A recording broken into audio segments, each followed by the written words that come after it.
Hello, it's Randi Rhodes. Here's a clip from our show, and go to randyrhodes.com for the whole thing and a podcast. Buy a stinking podcast. Mary had a little man. The fault. We believe that all men are created equal. To the magnificent mosaic that is America. From radio beacon to radio beacon. I have a dream today. Change has come to America. Believe me. Knock, knock. Who's there? It's a figment of your imagination. Randi Rhodes Show. Turn up your mind. It is a compassionate response to the ongoing tragedy on our southern border.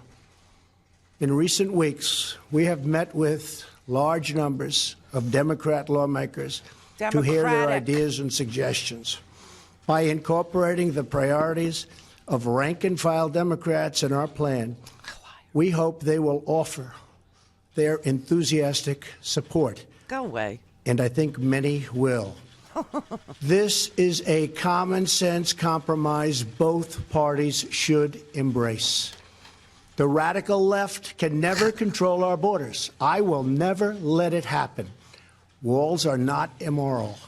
In fact, they are the opposite of immoral because they will save many lives and stop drugs from pouring into our country. Oh, my God. Our plan includes the following. Thank you.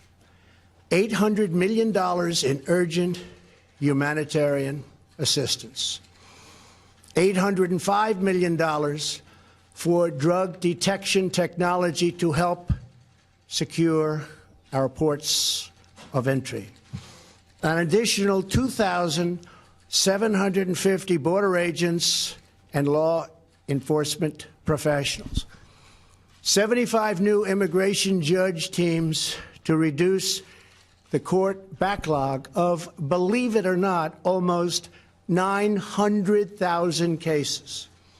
However, the whole concept of having lengthy trials for anyone who sets one foot in our country unlawfully must be changed by Congress. Oh, God. It is unsustainable. It is ridiculous. You're ridiculous. Few places in the world would even consider such an impossible nightmare. We're America. Our plan includes critical measures to protect migrant children from exploitation and abuse. This includes a new system to allow Central American minors to apply for asylum in their home countries and reform to promote family reunification for unaccompanied children, thousands of whom wind up on our border doorstep. To physically secure our border, the plan includes $5.7 billion for a strategic deployment of physical barriers or a wall. He's not giving up on the stupid wall. That Mexico was going to pay for the wall. He's such a terrible negotiator. All right, let me just go over the proposal. First of all, the Democratic proposal actually that they passed last week, you know, they've been passing bills all last week, an array of bills all last week. All last week, they packaged the 6 funding bills together. Then they packaged bills separately for each government agency to reopen. And in the Democratic proposal, there was exactly what he said there. It was a little less. It was $524 million for infrastructure to help the ports of entry where the drugs come in, to have more infrastructure, more technical ability, dogs, more personnel, et cetera, et cetera. $563 million over and above what they've already offered him, which was 1.6 last year and 1.6 this year, which is a total of almost 3.2 billion plus another billion for these two things here. So he's up to about $5 billion, right, that the Democrats are voting for. But they want the money not spent on a stupid wall. They want, the money to go to technology, to drones, to personnel, to dogs, to canine groups. They want the money on the ports of entry. They want $563 million for 75 immigration judges who adjudicate the claims of migrants who make asylum claims at the border. And last year, they appropriated money that he hasn't spent, and they want him to deploy that money for drones and technology. It's just so unbelievable. These are all Democratic ideas. These are everything that was in the bills that the Democrats proposed over and over and over again. And if you go back to last year, the Democrats agreed, Chuck Schumer literally agreed in the Senate, and the House refused to take it up. But Chuck Schumer literally agreed to give the president $25 billion for his stupid border wall in exchange for a path to citizenship for the DACA kids. And Trump turned the money down. And here's what he's saying he will give on the DACA kids. Furthermore, in order to build the trust and goodwill necessary to begin real immigration reform, there are two more elements to my plan. Number one is 3 years of legislative relief for 700,000 DACA recipients brought here unlawfully by their parents at a young age many years ago. This extension will give them access to work permits, Social Security numbers, and protection from deportation, most importantly. Okay, so let's go over this. All right, the three things that he has mentioned so far: the money for the judges, the money for the technology at the border, the money for the infrastructure at the legal ports of entry to combat drugs, which come through the legal ports of entry in vehicles. That is all something the Democrats have put in their bills that they have passed out of the House.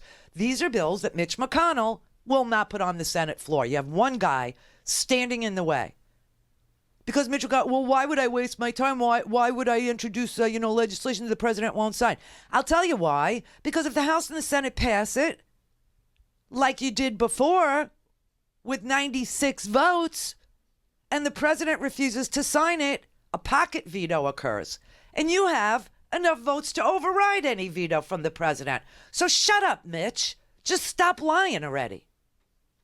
Just shut up. I can't introduce anything that the Yes, you can. And these are the things that, and when the Senate approved $25 billion for the president last year, the House wouldn't take it up. This is such a game. And now they're holding hostage all these. Now, here's what happened with DACA. In September of 2017, the Trump administration tried to end DACA. Jeff Sessions, the then Attorney General, called DACA recipients illegal aliens and falsely claimed that that program had caused a huge surge at the border. It wasn't true. And then in August of 2018, a federal judge ordered the Trump administration to fully reinstate DACA. So the Trump administration asked the Supreme Court to bypass the federal appeals court. And we don't know if the Supreme Court's going to even hear this case, but he ended DACA.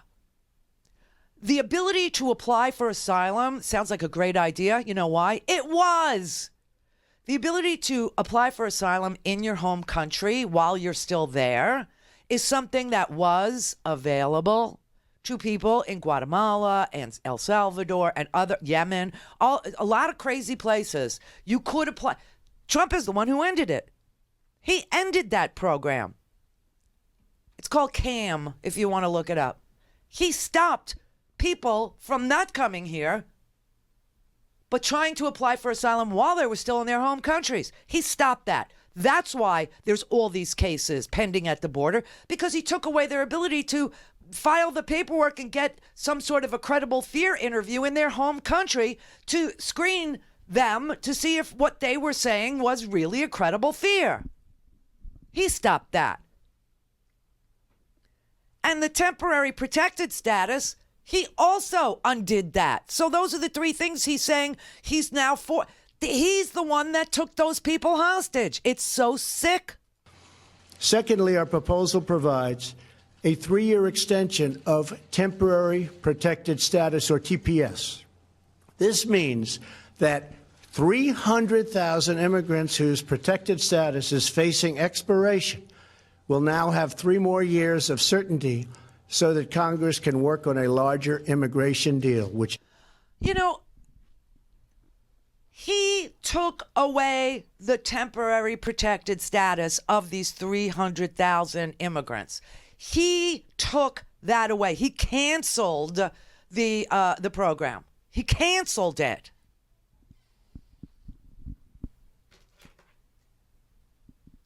So this is how he negotiates in good faith.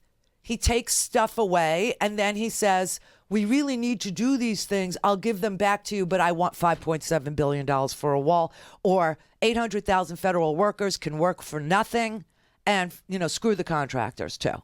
Everybody wants, Republicans and Democrats. Then why did you and take our it away? farmers and vineyards won't be affected because lawful and regulated entry into our country will be easy and consistent.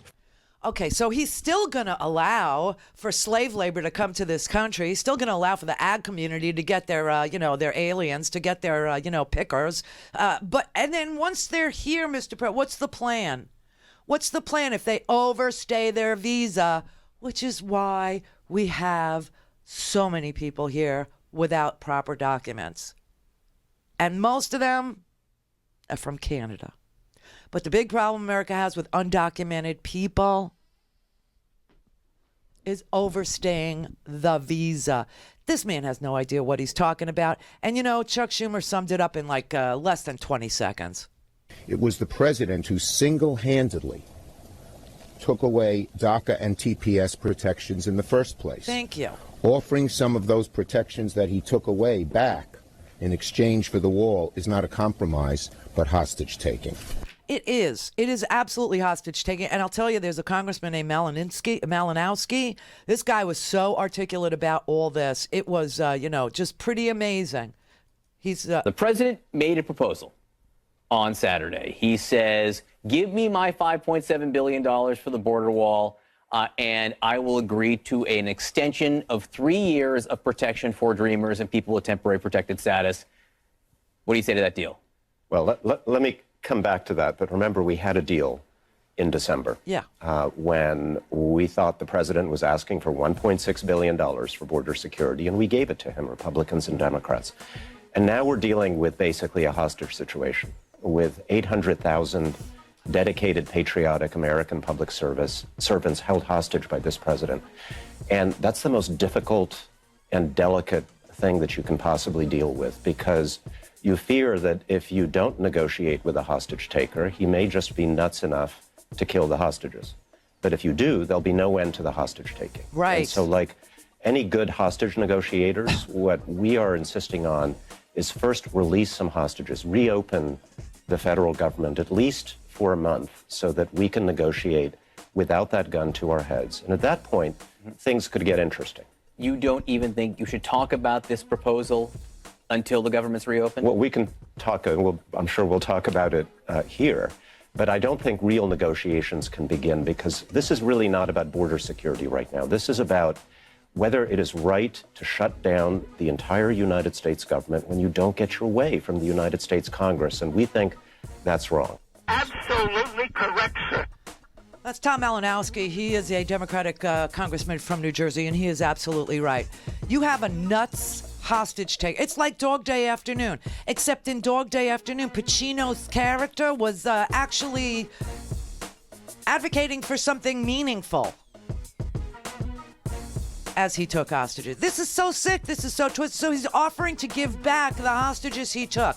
He's offering to give back the ability to apply for asylum in your home country, which he undid. DACA protection, which he undid. Temporary protected worker status, which he undid. This is crazy. Open the damn government. Open the government. People who are screening passengers for bombs and guns and illegal things, they are getting their food at a food pantry. Go to RandiRhodes.com for the whole thing and a podcast. Buy a stinking podcast.